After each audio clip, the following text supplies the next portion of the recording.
ज्यावेळी छत्रपती शिवाजी महाराजांनी शाहिस्तेखानाची बोटे छापली ना लाल मालात, त्यावेळी शाहिस्तेखानाची बहीण पळत पळत आली आणि शाहिस्तेखानाला म्हणते की तुझी भाची सापडत नाही. शाहिस्तेखान म्हणतो कुठंतरी नीट हुडकून बघ, कुठंतरी लपले असेल, कुठंतरी चुकले असेल. बहीण म्हणती मी सगळीकडे बघितलं पण माझी पोर सापडत नाही.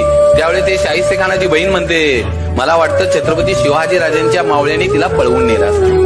आणि तो शाहिस्तेखान म्हणतो छत्रपती शिवाजी महाराजांचे मावळे काही करू शकतात परंतु कुठल्याही आया बहिणीच्या पदराला हात लावू शकत नाही.